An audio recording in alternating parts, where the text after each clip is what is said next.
Boa noite, meu nome é Felipe, vamos para mais uma live de leitura bíblica, mas antes vamos começar com a nossa oração. Senhor Jesus, que o Senhor esteja presente do começo ao fim dessa leitura. Que o Senhor traga para essa live todas as pessoas que precisam ouvir a sua palavra que se encontra em 1 João 4. Que o Senhor coloque em minha boca qualquer palavra necessária para a explicação dessa passagem. Agradeço por estar conosco, Senhor. Vamos lá? A leitura de hoje é 1 João 4, mas antes eu vou ler a introdução da Bíblia Spurgeon. Destinatário, autor e período da escrita. Embora a primeira epístola de João não ostente o nome de nenhum autor, nunca se duvidou seriamente que o apóstolo João fosse o autor dessa epístola, e também do quarto evangelho. O conteúdo, estilo e linguagem desses dois livros são muito semelhantes.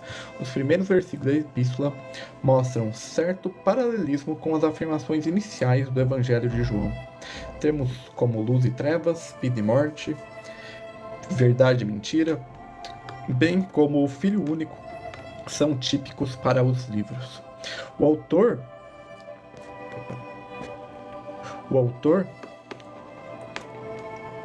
se denomina testemunha ocular da vida de Jesus, capítulo 1, versículo 1 ao 3. Se expressa com a autoridade de um respeitado líder espiritual mais velho, em conexão com o Evangelho de João. Tudo isso aponta para que o apóstolo, com o autor dessa epístola, compare com a nossa do Evangelho de João. O amplo reconhecimento da igreja primitiva confirma que foi exposto. O primeiro a citar a primeira epístola de João é Policarpo de Esmirna, por volta de 70 a 155 d.C., que conhecia João pessoalmente, porém a citação não é explicitamente atribuída a João. Outras referências são feitas a Irineu, cerca de 140 a 202 d.C., e Clemente de Alexandria, cerca de 150 a 215 d.C., Tertuliano, de 160 a 220 d.C., Papias, cerca de 65 a 150, de acordo com Eusébio, e o Cano de Muratori, final do século II. A crítica moderna tende a sugerir que a epístola foi escrita por um presbítero chamado João, ou por um estudante do apóstolo João. A maioria dos pesquisadores datam a epístola no final do século, que fica entre 90 e 100 d.C.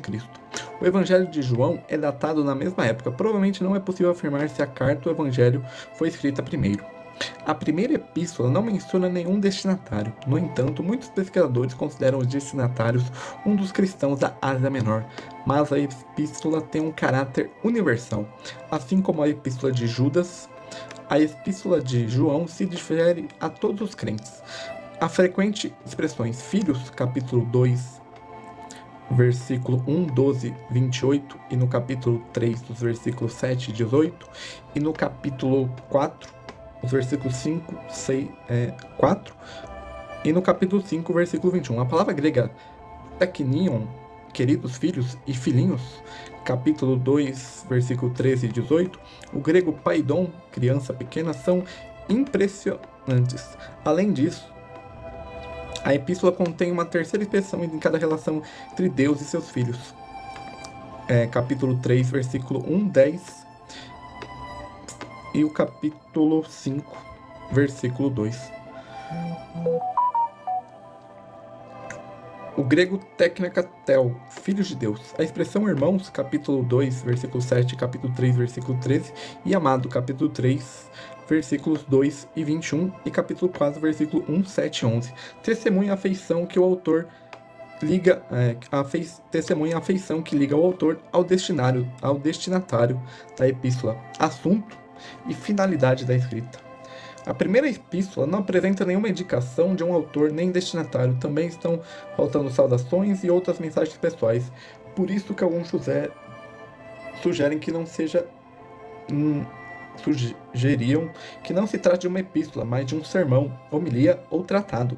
A expressão repetida "eu vos escrevo" indica que o livro é uma epístola ou carta, por mais que seja singular e especial. Compare o capítulo 1, versículo 4, capítulo 2, versículo 1, 7, 8, 12, 13, 14, 21, 26 e no capítulo 5, versículo 13. Assim como a de Tiago, essa epístola não contém uma estrutura de pensamentos lógicas perceptível. O apóstolo João liga com seus vários assuntos principais: vida eterna, amor fraterno, justiça e justiça prática. Às vezes, mais de uma vez, de maneira extremamente simples, mas com uma grande solenidade. O apóstolo enfatiza a invariabilidade e a certeza da mensagem cristã pela expressão repetida desde o início. Capítulo 1, versículo 1, capítulo 2, versículo 7, 13, 14 e 24 e capítulo 3, versículo 11. Compare com 2 João 1, no versículo 5 e 6. Ele expressa segurança pessoal da fé repetida frequentemente as palavras nós sabemos, capítulo 2, versículo 3, 5, 18, 20, 21, 29, no capítulo 3, os versículos 2, 5, 14, 15, e no versículo 5, no capítulo 5, versículo 2, 13, 15, 18, 19 e 20. Pela epístola, aprendemos que no final do primeiro século surgiam heréticos entre os cristãos que negavam a filiação divina de Jesus, capítulo 2, versículo 18 ao 23. A encarnação do Filho Eterno, capítulo 1 ao 3, e a necessidade de sua vida de fé na justiça prática no amor fraterno. Esses ataques à cristologia e à ética cristã foram estágios do gnosticismo, em suas várias tonalidades que espalharam cada vez mais durante o século II. João chama esses oponentes da fé cristã de anticristos, capítulo 2, versículo 2 e capítulo 4, versículo 3, ou seja, precursores do grande oponente de Cristo.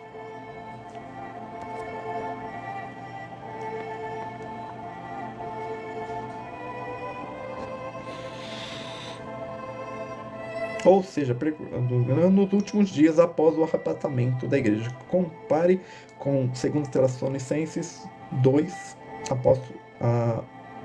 Apocalipse 13, 11, 13 e 19, 20. Então aqui a gente descobre que, mesmo algo que eu já desconfiava, que o Spurgeon ele é pré-tribulacionista. Ele não acredita que a igreja vai passar pela grande tribulação. Pelo menos se essa introdução for escrita com base nos sermões dele, a gente descobre que para o surgimento do anticristo é necessário o arrebatamento da igreja. João contrasta esse ataque da fé cristã com os fatos da salvação.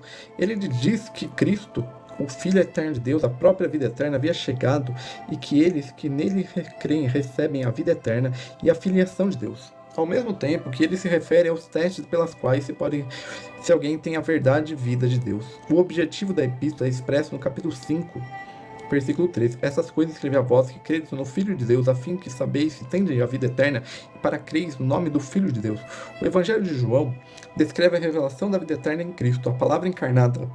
A primeira epístola de João mostra a revelação dessa vida naqueles que creem no Filho de Deus. Também mostra a característica dessa vida em sua realização prática nos crentes, justiça e amor fraterno. Assim, ela foi corretamente chamada de continuação do Evangelho de João, dos capítulos 1 ao 19. Em contraste com a epístola de Paulo, João não descreve posições do crente em Cristo, os privilégios da igreja de Deus, a eclésia, mas a vida eterna nos filhos de Deus e a relação entre a família de Deus. Para João, não há mais caminho intermediário entre luz e trevas, verdade, mentira e vida e morte. Muitos leitores têm dificuldades com essa maneira abstrata de apresentar e considerar, pois não podem alinhar essas afirmações com suas experiências práticas. Por exemplo, João escreve: qualquer que permanece nele não peca, qualquer que peca não o viu nem o conheceu, capítulo 3, versículo 6. João não descreve a vida prática de todo cristão individual, a qual é triste dizer com frequência se difere disso, mas estabelece princípios divinos. Ver parágrafo 3, a lógica divina de João, que a gente vai ler daqui a pouquinho.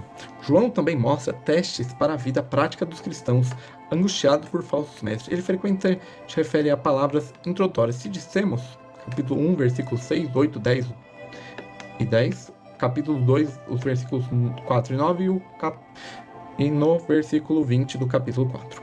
Pois não é suficiente dar apenas um sermão, a prática das nossas vidas de fé tem que concordar com a nossa confissão, assim somente a genuinidade da nossa confissão será vista. Com a sua epístola, João quer quer fortalecer o crente mais simples da fé e dar-lhe um fundamento divinamente seguro e uma arma eficaz para a batalha contra a falsa doutrina. O assunto e o conteúdo da epístola estão resumidos nas seguintes palavras: este é o testemunho de Deus, que Deus nos deu a vida eterna, e esta vida está em seu Filho. Aquele que teme o Filho tem a vida, e aquele que não tem o Filho de Deus não tem a vida. Capítulo 5, versículo 11 e 12. A lógica divina de João. A declaração absoluta dessas epístolas causa muitas dificuldades ao leitor. No entanto, elas desaparecem se entendermos a lógica divina por trás dessas afirmações absolutas. Um exemplo é: aquele que nasceu de Deus não comete pecado. Capítulo 3, versículo 9. Provavelmente todo cristão tem um problema com essa palavra ao pensar em sua vida prática. A lógica de tal sentença é que nenhuma semelhança com o estado prático de um cristão. Antes, é uma afirmação fundamental sobre a natureza de um homem nascido de Deus, que é, portanto, capaz de viver segundo ele. Ambas as declarações da sentença são integralmente congruentes, idênticas a partir do ponto de vista de Deus. Essa lógica é simples, explicada nos dois exemplos a seguir. Quem está morto não pode falar. A segunda parte da sentença contém uma das mais evidentes possíveis, e inverter a segurança seria insensato. Quem não pode falar está morto. Quem é pobre não possui bens. Aqui, ambas as partes da sentença são idênticas no conteúdo. Se invertermos a frase, fica evidente: quem não possui bens é pobre. As difíceis declarações de 1 João são sempre frases do segundo tipo. Ambas as partes da sentença são idênticas em conteúdo e, portanto, reversíveis, pois são princípios divinos. A existência de Deus encontramos a seguinte declaração: apenas em 1 João, Deus é luz, capítulo 1, versículo 5, e Deus é amor, capítulo 4, versículo 8 e 16. A primeira fala da santidade verdadeira e justiça de Deus, é a segunda de sua graça e misericórdia. Ambas as características de Deus estão sempre em total concordância entre si. Elas foram totalmente reveladas em Cristo, o Filho de Deus, e a graça e verdadeiramente por meio de Jesus Cristo. João 1,17. Luz e amor encontram seu maior desenvolvimento na cruz do Calvário. E aqui, com o amor de Deus aos pecadores perdidos, foi revelado a dar seu próprio Filho, mas também a luz da santidade e justiça de Deus reluziu em seu brilho máximo quando Cristo, o Filho de Deus, se tornou a propriação pelos nossos pecados. As palavras do salmista já apontavam para ele. A misericórdia e a verdade se encontrarão juntas, a justiça e a paz se beijaram. Salmo 85, versículo 10. Visão geral do conteúdo, a gente só vai ler referente ao capítulo 4 que a gente vai ler. Capítulo 4, versículo 4, do versículo 1 ao 6, fala das características dos filhos de Deus. Aguardando Cristo, permaneça em amor, confiança, experimente os Espíritos. 1 João 4, 7, 21. 1 capítulo 4, 7 e 10. Capítulo 11, 16, 17 e 21.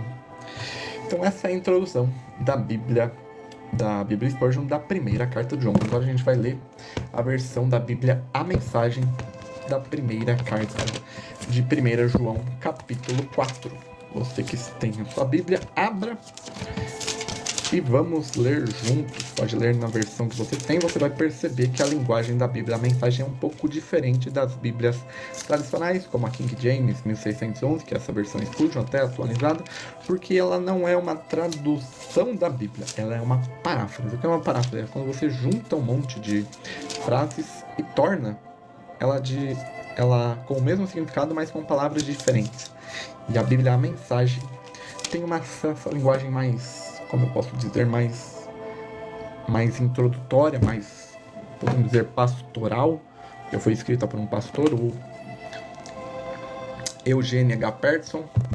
Então, ele começou, lá no livro de Salmos, ele fala que ele começou parafraseando os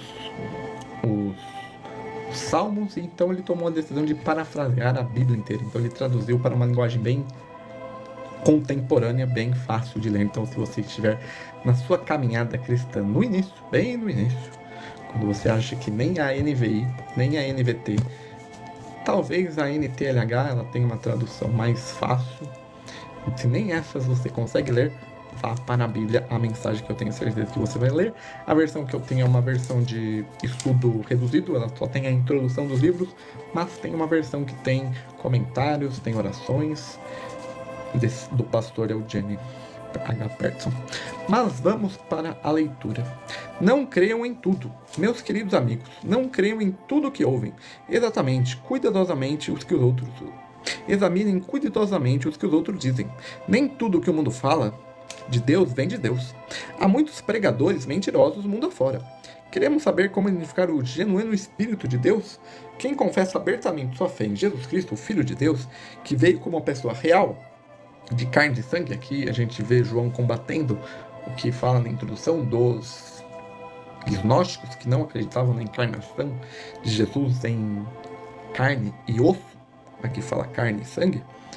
Vem de Deus e pertence a Deus, mas quem se recusa a confessar a fé em Deus, é fé em Jesus, não quer nada com Deus, é o espírito do anticristo que ouviram que viria. Pois bem, ele já está por aí, mais cedo que pensávamos.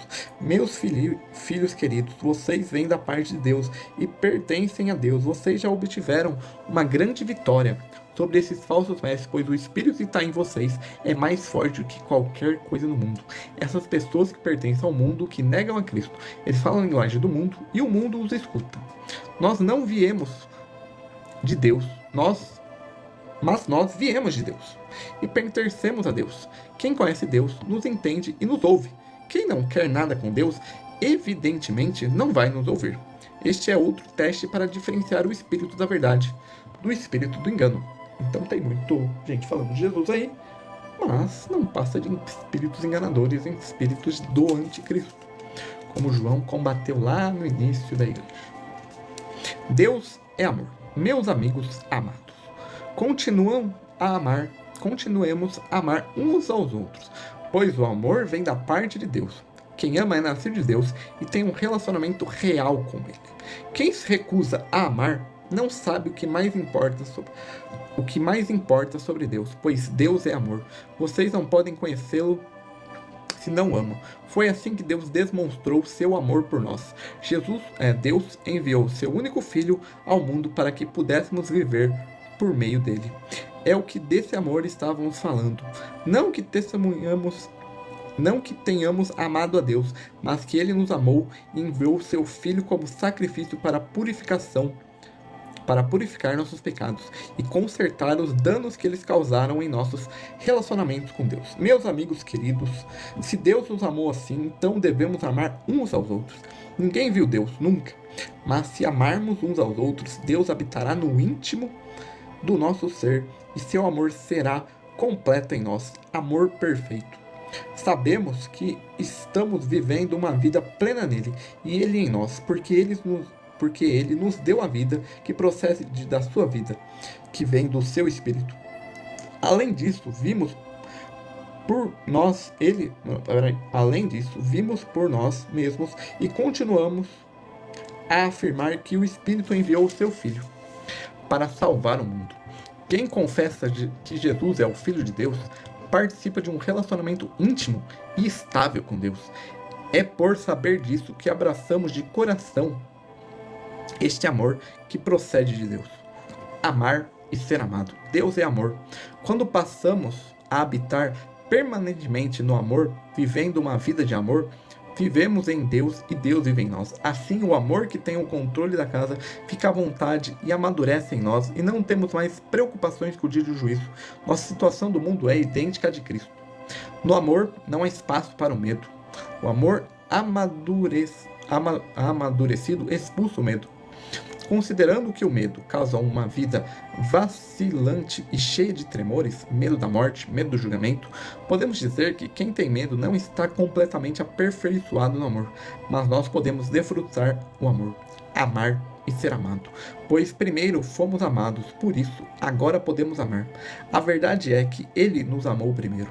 Se alguém se vangloria dizendo eu amo a Deus, mas odeia e despreza seu amor, é um mentiroso. Se não ama a pessoa que vê, como pode amar a Deus quem não vê? O mandamento que temos da parte de Cristo é, sem rodeios, amar a Deus se vê na prática de amar o próximo. Vocês precisam amar os dois, que é o que Jesus diz lá quando ele ele sintetiza a lei em amar a Deus sobre todas as coisas e o próximo como a ti mesmo.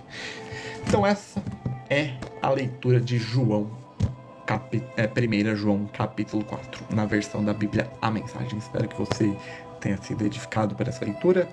Tenha um bom resto de terça-feira. Nós voltamos amanhã com mais uma live de leitura bíblica. Tchau, tchau e até a próxima.